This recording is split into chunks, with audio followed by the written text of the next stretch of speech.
Hello, my name is Larry Arnn. I'm the president of Hillsdale College, which is honored to be working with the White House to produce these videos in honor of the 250th anniversary of the Declaration of Independence, the greatest political document in human history.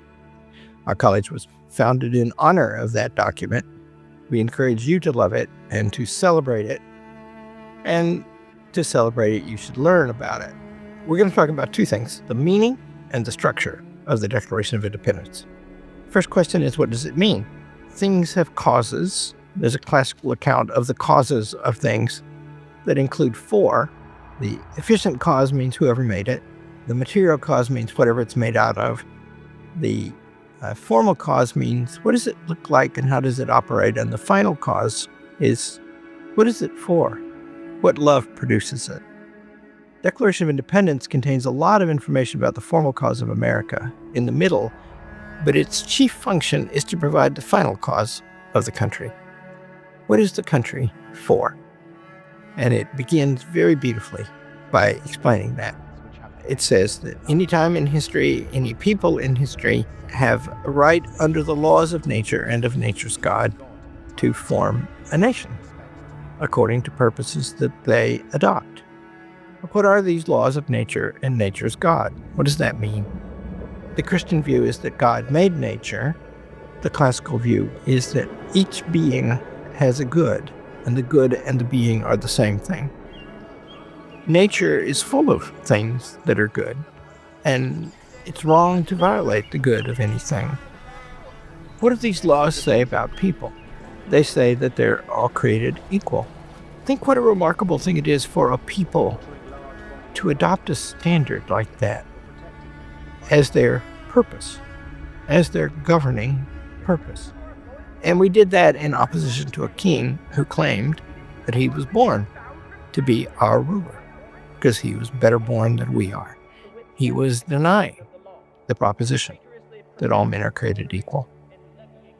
If you recognize this principle of equality and you recognize it properly, it will give rise to the most amazing diversity and difference among people, because it sets up a right of all of us to pursue our lives best we can, without impediment by kings and emperors. We said, in the laws of nature and nature's God, no one is born to rule anybody else. And that's beautiful. And it sets up an agitation in the country which goes on to this day to always try to recognize those principles. And that's the final cause of the United States of America. Now a word about the structure of the document. It begins with this universal claim that we're all created equal and that nobody may rule us except by our consent. And in the middle bit they claim the king has done a bunch of bad stuff that justifies the revolution. He took houses away from people and put troops in them. That means they were dislodged. They were driven out into the street. He arrested people. And he put them on ships. And the ships were not very comfortable. They were in the hold of the ship. Sometimes they sat around for weeks in the harbor. And they were taken all the way to England. Most of them had never been there before.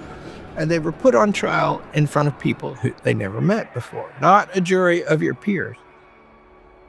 This is the 25th paragraph. He has plundered our seas, ravaged our coast, burnt our towns, and destroyed the lives of our people. He did kill people. And then he'd talk about the mercenaries there. Large armies of foreign mercenaries, those were the Hessians, to complete the works of death, desolation, and tyranny, already begun with circumstances of cruelty and perfidy scarcely parallel in the most barbarous ages, and totally unworthy of the head of a civilized nation.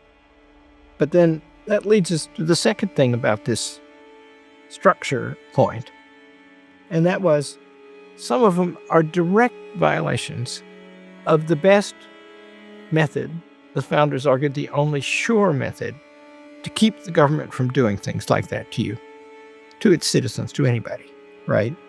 And those methods are, they provide the organizing principle of the Constitution of the United States. They are representation. The Continental Congress that passed the Declaration of Independence took great pains to be a representative body. That is to say, they're not acting according to their own wills. Somebody else, those who will be governed under this new government that they're creating, have appointed us to do this. We are acting for them. We have government by consent. And they say that the king is interfering with the legislatures that they had had before. He dissolved several of them, and he prevented others of them from meeting. And those are all in these charges here, right? He has obstructed government by consent. Then he's messed around with the judicial branch. And that means that the legislature has to pass a law, and then the executive enforces only the laws that have been passed. And then when the law is applied upon any citizen, he has to be taken in front of a judge who's not dismissible by the legislature or the executive. And then the judge has to decide. That's called the independent judiciary. It's a terribly important thing. So the middle bit of the Declaration, these 28 paragraphs, is the second part of the structure of the Declaration of Independence. And the third part is a formal legislative act that makes the nation. It's passed by the Continental Congress. I should mention that God appears 4 times in the Declaration of Independence. He appears in the first sentence as the maker of the laws of nature and nature's God, the legislator. He appears in the beginning of the second paragraph as the endower of our rights as creator, the founder of everything. The last paragraph is personal. They refer to themselves for the first time. We, therefore, the representatives of the United States, we, in General Congress assembled. And then they appeal to somebody to judge whether they're right. And that person is not the King of England. It's the supreme judge of the world, the judicial branch. For the rectitude of our intentions, in other words, we swear we're doing what seems right, and we ask God to judge. In the name of the good people of these colonies. You can read it as a claim that the people of the colonies are good. You can read it as a claim that we're acting for the good ones. Or you can read it as the claim we have to remember to be good because we are assuming this authority now. Free and independent states, that they are absolved from all allegiance to the British Crown, and that all political connection between them and the state of Great Britain is and ought to be totally dissolved, and that as free and independent states, they have full power to levy war. Now we get to the hard thing. Conclude peace, contract alliances, establish commerce, and do all other acts and things which independent states may of right do. And then the beautiful last sentence. This is where the executive branch comes in. Because, see, now it's war. And for the support of this declaration, with a firm reliance on the protection of divine providence. That's God as the executive branch. We mutually pledge to each other our lives, our fortunes, and our sacred honor.